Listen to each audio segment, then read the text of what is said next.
সিনেমার শুরুতেই আমরা মিনা নামের একটি মেয়েকে দেখতে পাই, যে তার নতুন স্কুলে ভর্তি হয়েছে। আসলে মিনা তার লাইফ নিয়ে অনেক খুশি, তার জীবনে কোনো দুঃখ নেই। আর সে নতুন স্কুলে ভর্তি হওয়ার এক সপ্তাহের ভেতর অনেক বন্ধু বান্ধবও বানিয়ে নেয়। দেখা যায় মিনার একজন বয়ফ্রেন্ডও আছে, আর তার নাম কিম। কিম হচ্ছে সেই স্কুলের সবচেয়ে সুন্দর পপুলার ছেলে, যার কারণে মিনা অনেক খুশি ছিল যে তার বয়ফ্রেন্ড অনেক পপুলার। তো যাই হোক, দেখা যায় একদিন রাতে মিনা আর কিম দুজনে দেখা করে এবং তারা দুজন মিলে অনেকক্ষণ সময় কাটায় এবং সাথে তারা প্রচুর পরিমাণ ড্রিঙ্কসও করে। এরপর তারা দুজনেই কিস করে। এসব করতে করতে সন্ধ্যা পেরিয়ে রাত হয়ে যায়। তখন মিনা কিমকে বলে, অনেক রাত হয়ে গিয়েছে, আমাকে এখন বাড়িতে যেতে হবে। দেখা যায় মিনা ড্রিঙ্কস করার কারণে সে ঠিক মতো চলতেও পারছিল না। তখন কিম মিনাকে একটি ওষুধের পর দিয়ে বলে, তুমি এই ওষুধটা খেয়ে নাও, তোমার মা কিছুই টের পাবে না। তখন আমরা দেখতে পাই মিনা কিমের কথা অনুযায়ী সেই ওষুধটা খেয়ে নেয়। আর খাওয়ার পর দেখা যায় মিনা বেহুশ হয়ে যায়। এরপর মিনা যখন তার জ্ঞান ফিরে পায়, তখন সে নিজেকে একটি চেয়ারের সাথে বাঁধা অবস্থায় দেখতে পায়। দেখা যায় কিম ক্যামেরা দিয়ে মিনার ভিডিও বানাচ্ছিল। তখন মিনা ভয় পেয়ে যায় আর সে কিমকে বলতে থাকে, তুমি এগুলো কি করছো? তখন মিনার কথা শুনে কিম হাসতে থাকে আর কিম সেখানে তার বন্ধুদের ডাকে। তখন আমরা দেখতে পারি সেখানে কিমের 5জন বন্ধু চলে আসে, আর তারা সবাই মাস্ক পরা ছিল।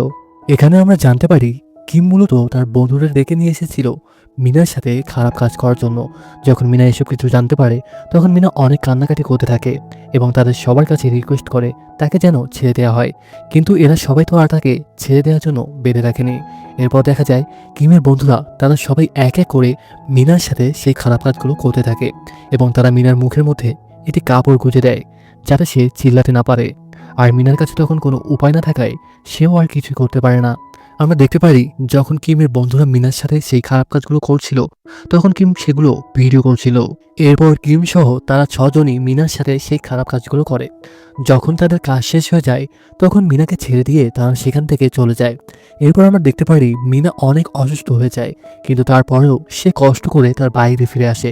তার যে এতদিনের হাসি খুশির জীবন ছিল, সেটা যেন এক নিমিষেই শেষ হয়ে গেল। এরপর সে যখন তার বাড়িতে ফিরে আসে, তখন লজ্জার কারণে সে সেই কথা তার মাকে বলতে পারে না। আর মিনারা অনেক গরিব ছিল। মিনার মা অন্যদের বাসায় কাজ করে তাদের সংসার চালাতো। এরপর সিন কাট করা হয়।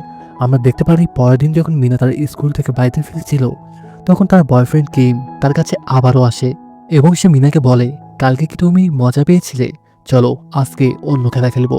তখন আমরা দেখি মিনা কিমের পায়ে পড়ে কান্নাকাটি করতে থাকে এবং সে বলে কিম যেন তাকে ছেড়ে দেয় আর কিম যেন কালকে সেই ভিডিওটি ডিলিট করে দেয়। এরপর আমরা দেখতে পারি কিমের সেই বন্ধুগুলো আবারও সেখানে চলে আসে এবং কিম সেই ওষুধের পটটা আবারও মিনাকে দেয় এবং বলে, এটা খাও। কিন্তু মিনা সেটা খেতে চাইছিল না। তখন কিম মিনাকে ব্ল্যাকমেল করতে থাকে। সে বলে, তুমি যদি এটা না খাও, তাহলে আমি তোমার ভিডিও ভাইরাল করে দেব। আর এই কথা শোনার পর মিনার কাছে কোনো উপায় না থাকায় সে সেটা খেয়ে নেয়। এরপর আবারও একইভাবে কিম সহ কিমের বন্ধুরা মিনার সাথে সেই খারাপ কাজ করতে আরম্ভ করে দেয়। দেখা যায় কিম আবারও এই সব কিছুর ভিডিও করছিল। পরপর দুদিন মিনার সাথে এমনটা হওয়ার ফলে মিনার অবস্থা অনেকটাই খারাপ হয়ে যায়। এদিকে কিম মিনার সেই ভিডিওগুলি ভাইরাল করে দেয়। মিনা ভেবেছিল সে যদি কিমের কথা শুনে, তাহলে হয়তো সেই ভিডিওগুলি অনলাইনে আপলোড করবে না, কিন্তু সে ভুল ছিল। দেখা যায় কয়েক ঘন্টার মধ্যে ভিডিওগুলি ভাইরাল হয়ে যায় এবং সবাই সবকিছু জানতে পেরে যায়। দেখা যায় মিনার সাথে এত খারাপ কিছু হয়ে গেছে, যেটা জানার পর মিনার মা অনেক ভেঙে পড়ে। এরপর আমরা দেখি মিনার মা একজন ডিটেকটিভকে হায়ার করে, যাতে সে মিনার বয়ফ্রেন্ড কিম আর তার বন্ধুদের সাজা দিতে পারে। এরপর যখন এই খবর মিডিয়াদের হাতে গিয়ে পৌঁছায়, তখন এক এক করে সব মিডিয়ারা মিনার ইন্টারভিউ নিতে চায়। তো যাই হোক, এরপর কিছুদিন পর আমরা দেখতে পাই যে ডিটেকটিভ সেই ছেলেগুলোকে ধরে ফেলে এবং তাদের সবার জেল দিয়ে দেয়। এখানে ছেলেরা তো তাদের কুকর্মের ফল পেয়ে যায়, কিন্তু মিনার পুরো জীবনটাই নষ্ট হয়ে গেল। যদি মিনা প্রথমবার তার মাকে সবকিছু বলতো, তাহলে দ্বিতীয়বার তার সাথে এতটা খারাপ হতো না। এরপর সিন শিফট করে আমাদের কয়েক বছর পর দেখানো হয়, যেখানে আমরা দেখতে পাই মিনা এখন অনেক বড় হয়ে গিয়েছে এবং সে একজন টিচার। সে অন্য আরেকটি শহরে এসে তার নামও পরিবর্তন করে নিয়েছে। আসলে মিনা তার পুরনো স্মৃতিগুলো ভুলে গিয়ে সে নতুনভাবে নিজের জীবন শুরু করার চেষ্টা করছে এবং এখন তার একটা নতুন বয়ফ্রেন্ডও আছে আর তার সাথে এঙ্গেজমেন্টও হয়ে গেছে। কয়েকদিন পর তারা বিয়ে করবে। বলতে গেলে মিনার সবকিছু ঠিকঠাকই চলছিল। এরপর একদিন মিনা তার ক্লাস শেষ করে তার অফিস রুমে বসে বসে কফি খাচ্ছিল এবং সে কফি খেতে খেতে সেখানেই ঘুমিয়ে পড়ে। এরপর পরদিন সকালে একজন স্টুডেন্ট এসে তার ঘুম ভাঙায় এরপর সে যখন ঘুম থেকে জেগে ওঠে তখন সে ভাবতে থাকে, এটা কিভাবে হলো, আমি এখানে কিভাবে ঘুমিয়ে পড়লাম, আর 12টা ঘন্টা পেরিয়ে গেল, আমি কিছুই জানতে পারলাম না। এরপর মিনা নোটিশ করে তার হাতের মধ্যে কেমন জানি দাগ দেখা যাচ্ছিল, এবং এরপর সে যখন বাথরুমে যায় তখন তার মাথাটা প্রচুর পরিমাণ ব্যথা করতে শুরু করে। মিনা বুঝতে পারে তার সাথে খারাপ কিছু হয়েছে। তখনই তার ফোনে একটি ভিডিও চলে আসে। আসলে কালকে কিছু ছেলে মিলে মিনার কফির মধ্যে ঘুমের ওষুধ মিশিয়ে দিয়েছিল, আর যার কারণে মিনা ঘুমিয়ে পড়েছিল। দেখা যায় সেই ছেলেগুলো মিনার হাত পা বেঁধে তার সাথে সেই আগের মতো খারাপ কাজ করে, এবং তারা সেগুলো ভিডিও করেছে। তখন মিনা সেই ভিডিও দেখে সে অনেক অবাক হয়ে যায়। সে ভাবে যে কাজগুলো তার সাথে বহু বছর আগে হয়েছিল সেই কাজগুলো আবারও তার সাথে হচ্ছে। আর দেখা যায় মিনা ভিডিওটা দেখার পর অনেক ভয় পেয়ে যায়, এবং কাল রাতে তার সাথে যেটা ঘটেছে সে সেটার ব্যাপারে আগের মতো এবারেও গোপন করে, সে কাউকে কিছু বলে না। তো যাই হোক, এরপর রাতের বেলায় আমরা দেখতে পারি যে নাম্বার থেকে তাকে ভিডিও পাঠানো হয়েছিল সেই নাম্বার থেকে মিনার কাছে আবারও একটি মেসেজ আসে, এবং সেই মেসেজে তাকে বলা হয় তার কিছু প্রাইভেট পিকচার যেন সে তুলে সেই নাম্বার সেন্ড করে দেয়, এবং আগের মতো আবারও তাকে ভয় দেখিয়ে ব্ল্যাকমেল করতে থাকে। মেসেজে বলে, যদি তুমি তোমার পিকচার না দাও তাহলে তোমার ভিডিওটি ভাইরাল করে দেব। তখন মিনার আর কোনো উপায় না থাকায় সে তার কিছু পিকচার তুলে সেগুলো পাঠিয়ে দেয়। আর মিনার সাথে যে লোকটি এসব কিছু করছিল জানা যায় তার নাম মাস্টার। এরপর মিনা যখন রাতে শুয়ে পড়ে তখন সেই ব্যক্তি, যার নাম মাস্টার, সে মিনাকে বলে যে তুমি তোমার গ্যারেজে যাও, আমি তোমার জন্য সেখানে কিছু গিফট পাঠিয়েছি। তখন আমরা দেখি মিনা তার কথা অনুযায়ী সে গ্যারেজে যায়, এবং সে সেখানে গিয়ে দেখতে পারে সেই ওষুধের বোতলটা যেটা তার এক্স বয়ফ্রেন্ড কিম তাকে ছোটতে খাইয়েছিল এবং তার সাথে খারাপ কাজ করেছিল। এরপর এটা দেখে মিনা ভয় পেয়ে যায় এবং সে জোরে জোরে কান্না করতে থাকে, এবং সেই বোতলটি সে দেয়ালে ঢিল মেরে সেটা ভেঙে ফেলে। তারপর সিন শিফট হয় পরের দিন সকালে। দেখা যায় মিনা তার স্কুলে ক্লাস নিচ্ছিল। তখন মাস্টার আবার তাকে মেসেজ করে এবং বলে, তুমি আমার দেয়া ওষুধের বোতলটা ভেঙে ফেলেছো, এর সাজা তোমাকে ভোগ করতে হবে। সে বলে, আমি তোমার সেই নোংরা পিকচারগুলো তোমারই স্টুডেন্টদেরকে পাঠিয়ে দিচ্ছি।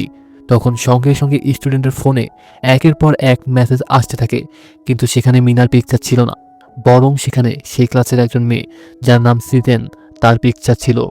তখন সবাই সিজনের দিকে তাকিয়ে থাকে। তখন আমরা দেখি সিজন ক্লাসরুম থেকে দৌড়াতে দৌড়াতে পালিয়ে যায়। তখন মিনা বুঝতে পারে যে সিজনকেও মাস্টার ব্ল্যাকমেল করছে, আর সিজনের বয়ফ্রেন্ড ছিল জিন, যে সেদিন মিনাকে ঘুম থেকে উঠিয়েছিল। মিনা বুঝতে পারে যে জিন সিজনকে ব্ল্যাকমেল করছে। এরপর মিনা সিজনের সাথে দেখা করে এবং সে সবকিছু সিজনের কাছ থেকে জানতে চায়। তখন সিজন বলে, জিন আমার বয়ফ্রেন্ড ছিল, জিন লুকিয়ে লুকিয়ে আমার ভিডিও বানিয়ে নিয়েছে, আর ও সেই ভিডিওগুলো দেখিয়ে আমাকে ব্ল্যাকমেল করছে। তখন মিনা সিজনকে সান্ত্বনা দেয়। সে বলে, তুমি চিন্তা করো না, আমি সবকিছু ঠিক করে দেব। পরদিন সকালে আমরা দেখি জিন সিজনের সাথে দেখা করে এবং সেই সিজনকে রাতের বেলায় তার বাড়িতে ডাকে, আর সে বলে, যদি তুমি না আসো তাহলে তোমার ভিডিওগুলি আমি ভাইরাল করে দেব। আর এই কথা বলে সে চলে যায়। এদিকে আমরা মিনাকে দেখতে পাই, সে সেই ডিটেকটিভের সাথে কথা বলে, যে ডিটেকটিভ অনেক বছর আগে মিনার কেস সলভ করেছিল। তখন মিনা ডিটেকটিভকে সবকিছু খুলে বলে, এবং আমরা দেখতে পারি ডিটেকটিভ তাকে সাহায্য করার জন্য রাজি হয়। তো এরপর সিন কাট করে আমাদের পরদিন সকালে দেখানো হয়, যেখানে দেখা যায় মাস্টার মিনার কাছে একটি ভিডিও পাঠিয়ে দিয়েছে, এবং সেই ভিডিওতে দেখা যায় তারা সিজনকে একটি জায়গায় বেঁধে রেখেছে। আর মাস্টার মিনাকে বলে, তুমি তাড়াতাড়ি আমার এখানে আসো, না হলে সিজনের অবস্থা খারাপ করে দেব। তখন মিনা সিজনকে বাঁচানোর জন্য সেখানে যায়, আর সেখানে থাকা ছেলেমেয়েরা মিনাকে ঘিরে ফেলে। আর যখন তারা সবাই তাদের মাস্ক খুলে তখন মিনা অবাক হয়ে যায়। আসলে সিজন হচ্ছে এদের সবার হেড, আর এই সব কিছুর পেছনে সিজনেরই হাত ছিল। আর সিজনের গ্যাং মিলে মিনাকে ফাঁসিয়েছে। আসলে সিজনের গ্যাং এভাবেই মানুষের প্রাইভেট পিকচার আর ভিডিও নিয়ে মাস্টারের কাছে বিক্রি করে দেয়। তখন এইসব কথা শুনে মিনা অবাক হয়ে যায়। সে ভাবে সিজন একজন মেয়ে হয়ে সে এরকম কিভাবে করতে পারে। এরপর তারা সবাই আবার মিনার লাইভ ভিডিও বানাতে শুরু করে, এবং তারা যখন মিনার শরীর থেকে কাপড় খুলতে যাবে তখন দেখা যায় এবার মিনা এখানে আসার আগে সাথে করে পুলিশ নিয়ে এসেছিল। তখন দেখা যায় পুলিশেরা এসে সেখানে পুরো গ্যাংটিকে ধরে ফেলে এবং তাদের মোবাইল থেকে মাস্টারের লোকেশন ট্র্যাক করে।